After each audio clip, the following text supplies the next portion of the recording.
Հաղորդման գլխավոր հովանավորն է asecose.am կայքը։ Հաղորդման գործընկեր Անտիկյան ցուցասրահ։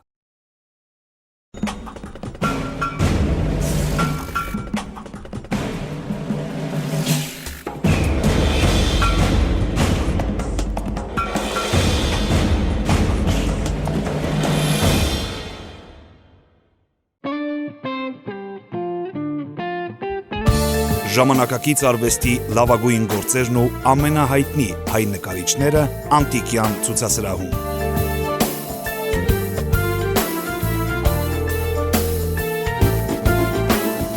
Հասցեն Պուշկինի 33, Կոտորակ 21, հեռախոս 53 88 20։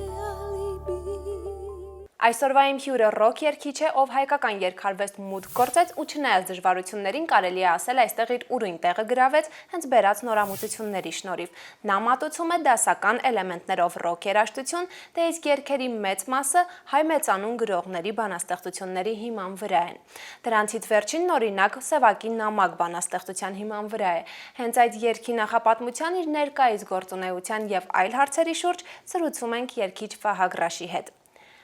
Ողջույն Վահագ, շատ շնորհակալ եմ, որ ընդունեցիք իմ հրավերը։ Ձեզ նույնպես շնորհակալություն հրավերի համար, բարև ձեզ։ Վահագ, դուք ավարտել եք Հայաստանի պետական ճարտարագիտական համալսարանը, սակայն ձեր հարցազրույցներում նշում եք, որ միշտ էլ եղել է սեր երաժշտության նկատմամբ։ Հետաքրքիր է ինչպես ստացվեց ձեր մուտքը հայկական այսպես կոչված շոու բիզնես կամ երգարվեստ։ Երգի հետ կոնկրետ մուտքը կատարվեց 2005-ից հետո, երգով սկսեցի զբաղվել։ Մինչև այդ զբաղվել եմ գիտարով, հաճախել եմ գիտարի դասընթացների։ Երաժշտության սերը, նկատմամբ սերը եկել է ծնողներից ես, որ միշտ գիտարով նվագել երգել են, ճիշտ է երաժշտական պրոֆեսիոնալ կրթություն չունենալով։ Դա այդ սկսվեց։ Ավելի շատ բանակային տարիներին, որ գիտարով երգում էինք, զգացի, որ կարամ վոկալով էլ ինչ-որ բանով շարունակեմ։ Նոր երգչի մուտքը հայկական երգարվեստ, կարծես թե նորություն էր, եւ այդ ճանապարհին ձեզ շատ օգնեց Աշնան Քամի երգը, կարծես թե։ Ճիշտ է, երգը ինքը իրանով հիտային էր, քանի որ կոնկրետ սիրային թեմա էր ներկայացվում ու բավական ինքը հեշտ ընկալելի երգ էր, չնայած որ երաժշտությունը բավական գեղեցիկ էր, որ համեմատական կարգով ասեմ, միշտ հեշտ ընկալելին շուտ էլ մոռացվում է, բայց այդ երգի տարբերակով այդպես չեղավ։ Ու Աշնան Քամի երգով սկսեցի, բայց առաջին երգս ձայնագրված Միսակ Մեծարենցի բառերով էր համբույրի մեջ, բայց որոշեցի հենց Աշնան Քամու վրա անել տեսահոլովակը։ Որովհետև մեր իրականությունում սիրո մասին երգերը շատ ավելի արագ ու հեշտ են ընդունվում, թերևս այդ պատճառով։ Ու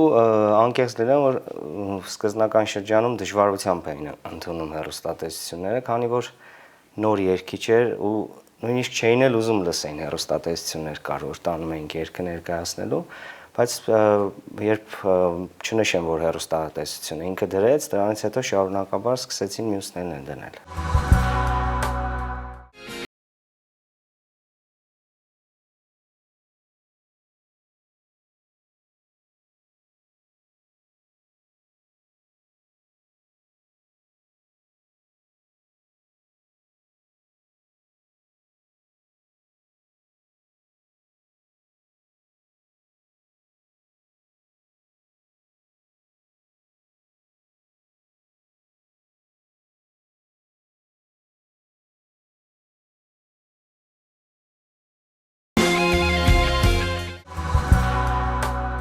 Ձեր մուտքը կարելի ասել օֆիցիալ 2009 թվականին էր Աշնան Քամի երգով եւ կարելի ասել հենց այդ տարիներից դուք բերեցիք մեր երգարվեստի համար նորամուծություն, որովհետեւ ներկայացնում եք դասական էլեմենտներով ռոքային ստեղծագործություններ։ Խոսեցինք արդեն նախնական դժվարությունների մասին, թեկուզ հենց երգերը պտտեցնելու առումով, այսօր ինչ է փոխվել 6 տարի է անցել։ Կարելի ասել բավական մեծ բան է փոխվել, ինչի առումով համացանցն ավելի ընդլայնվել։ 2009 թվականին, եթե չեմ սխալվում, նոր YouTube-ը սկսել էր մուտք գործել Հայաստանի ինտերնետ ցանց ու հիմա ավելի հեշտ է YouTube-ով, ասենց ասած, պտտեցնել տեսահոլովակը, քան ինչ-որ հեռուստատեսությամբ։ Հիմա երբ ասենք պատրաստում է ինչ-որ տեսահոլովակ, հեռուստատեսությունները իրենք են խնդրում, որ իրենք տնեն կոնկրետ տեսահոլովակի պրեմիերան կամ քանի որ չգիտեմ, մի քիչ գլուխ գովալ չլինի, բայց որակի առումով կարծում եմ որակ տալիս է իմ երաժշտությունը։ Ձեր վերջերս ներկայացրած ստեղծագործություններից մեկից եմ ուզում խոսել, խոսքը Սևակի նամակ բանաստեղծության հիման վրա գրված երգի մասին է։ Ես գիտեմ, որ երգն ուներ նախապատմություն, կցանկանայի, որպեսզի պատմեք այդ մասին։ Անկեղծ ասած չեմ հիշում կոնկրետ որ թվականին էր, բայց մոտ 2 կամ 3 տարի տևեց երգի գրվել է։ Ինքը որոշեցի ասենց քվեարկության պես մի բան անել, որ երգիչի բանաստեղծության վրա կցանկանայիք որ երգ գրվել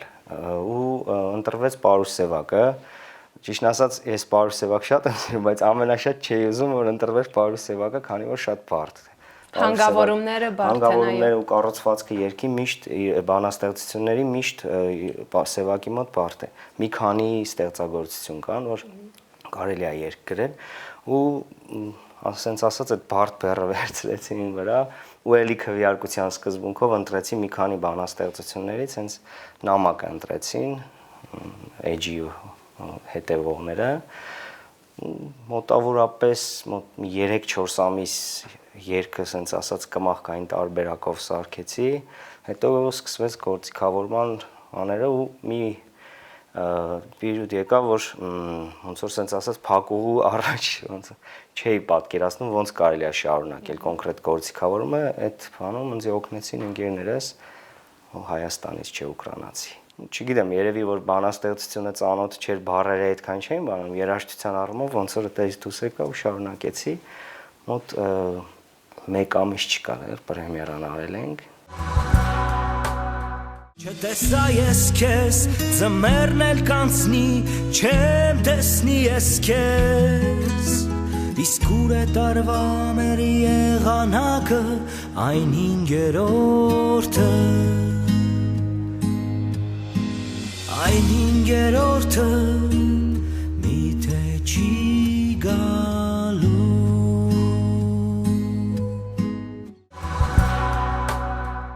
Երիտասարդները կարծես թե սիրում ու գնահատում են ձեզ ու ձեր արվեստը, եւ դուք էլ մեկը մյուսի ետևից երգեր եք ներկայացնում, նամակից հետո արդեն նաեւ երջանկություն երգն եք ներկայացրել։ Երջանկություն երգը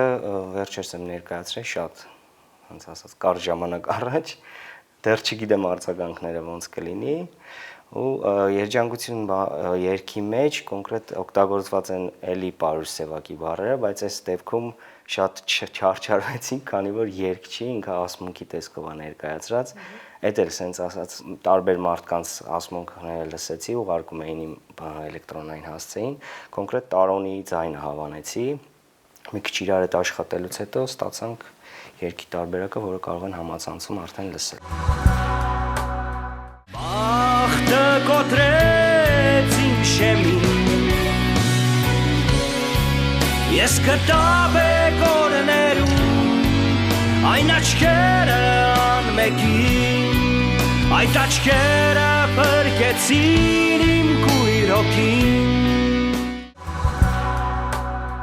Փաստորեն ձեր մյուս, այսպես ասած, անհատական գիծն այն է, որ դուք ներկայացնում եք երգեր, որոնց տեքստի հեղինակները կարելի ասել մեր անվանի բանաստեղծներն են ու հենց նրանց բանաստեղծություններն են հիմք ծառայում ձեր երգերի բառերի համար։ Ինչու ներկայիս գրողներին կամ հենց երգի բառեր գրողներին չեք վստահում։ Չէ, վստահում եմ, նույնիսկ մի քանի երգ ունեմ կոնկրետ ներկայիս գրողների բառերով,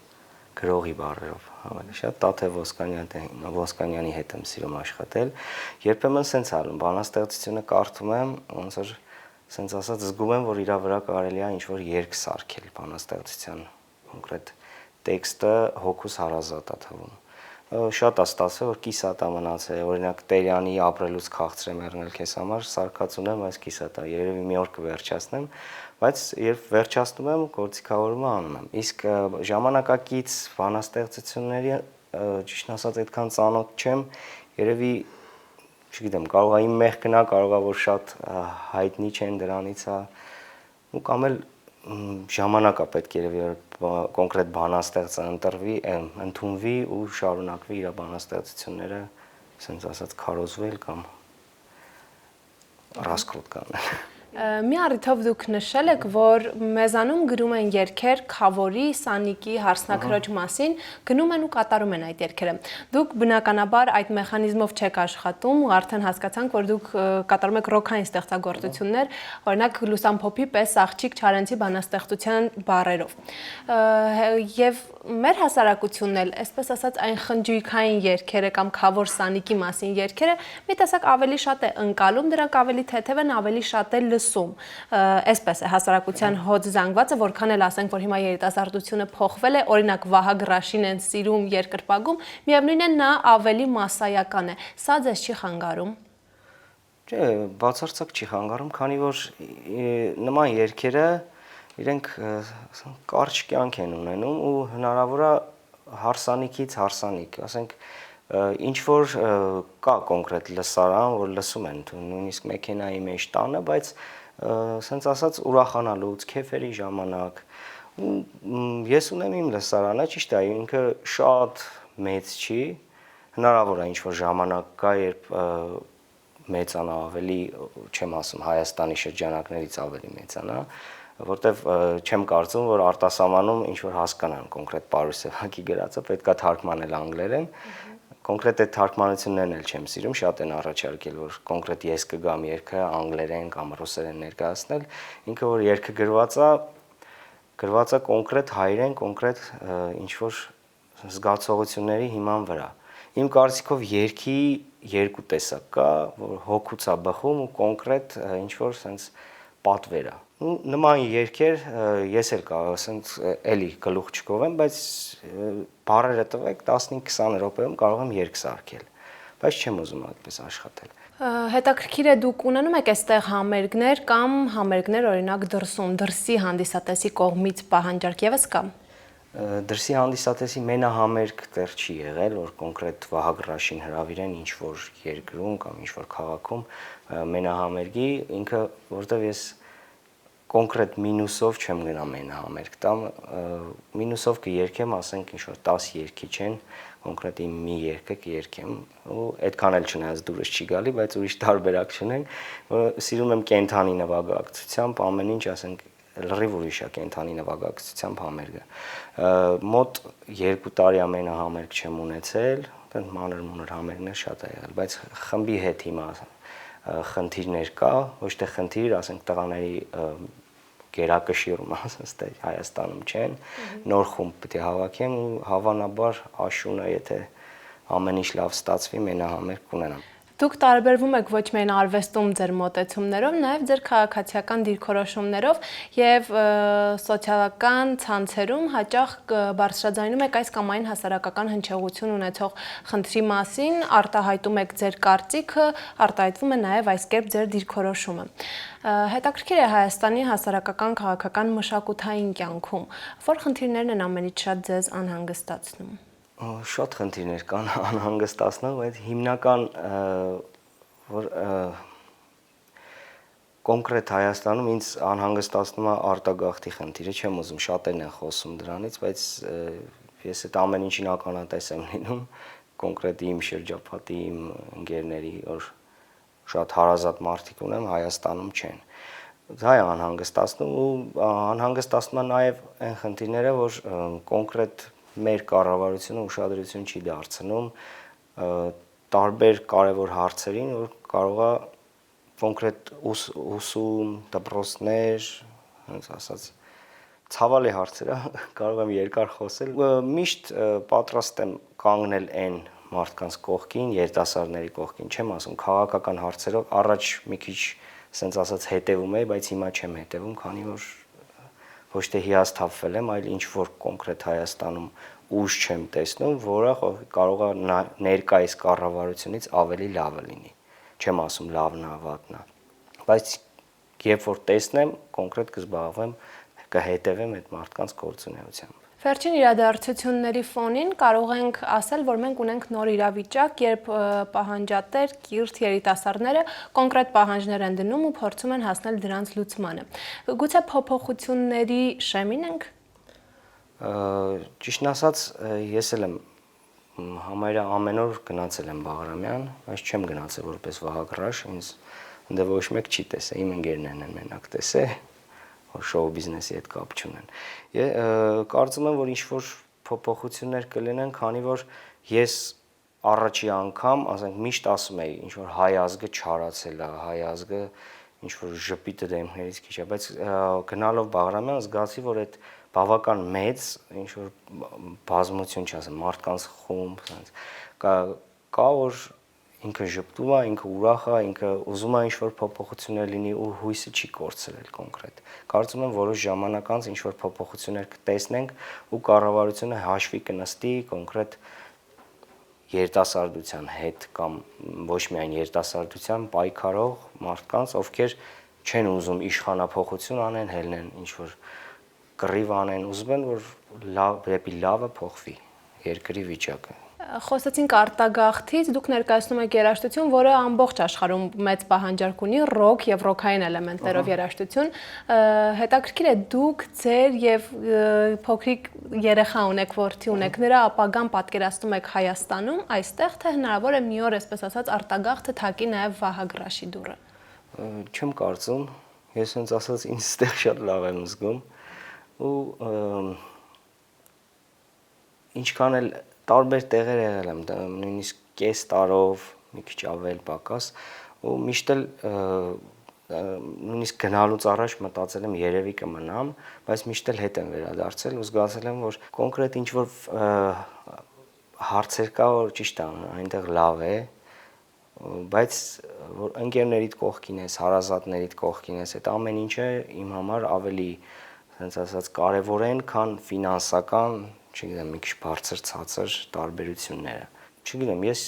99%-ով չեմ գնա։ Կապույտ աղջիկա կաթի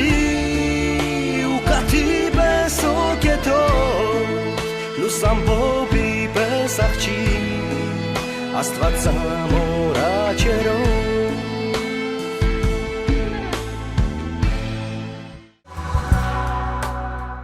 Հաղորդման այս հատվածում ձեզ համար կհնչեն մի քանի բլից հարցեր։ Վահագ, ինչից եք դուք վախենում։ Կովից։ Միակ կենթանին է, որ վախենում եմ։ Երևի առյուծը հելնի դեմս այդքան չվախենամ, ինչքան կովը, չգիտեմ։ Կոնկրետ համաստեղությունով էլ ցուլ եմ։ Ինչն է այսօր ամենից շատ ձեզ պակասում։ Երևի նման բան չկա։ Ես ինձ երջանիկ ու բավարարված մարդ եմ զգում։ Կա մի հանդիպում, որ ձեր կյանքում ամենահիշարժանն էր։ Նման շատ հանդիպումներ եղել են, բայց երևի Արթուր Մեշչյանի հետ հանդիպումը։ Թեմա, որի շուրջ պատրաստ եք շատ ու երկար խոսել։ Սեր։ Եվ ով է այն մարդը, ում դուք վստահում եք ձեր բոլոր գաղտնիքները։ Բնականաբար կինս։ Վահագ, եւ իմ վերջին հարցը, որը ավանդական է այս հաղորդման համար, ինչն է ձեզ համար բացարձակ արժեք։ Հայրենիք ու ծնողներ։ Վահագ, շնորհակալ եմ հրավերն ընդունելու եւ զրույցի համար, իսկ ձեզ հիշեցնեմ, որ այսօր բացարձակ արժեք հաղորդման շրջանակներում հյուրընկալել էինք երգիչ Վահագ Ռաշին։ Եվ վերջում հաղորդմանն աջակցելու իմ արտաքին տեսքն ապահովելու համար շնորհակալություն եմ հայտնում Ագագ Հանքանյան Image Studio-ին։ Հասցե Իսահակյան 14։ Կհանդիպենք։ Հաղորդման գլխավոր հովանավորն է asecose.am կայքը։ Հաղորդման գործընկեր Անտիկյան ցուցասրահ։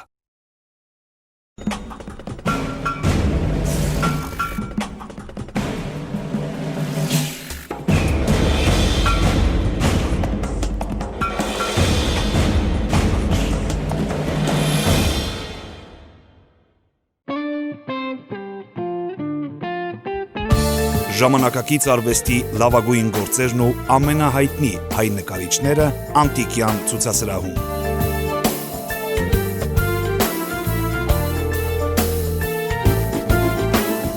Հասցեն Պուշկինի 33, կոտորակ 21, հեռախոս 53 88 20։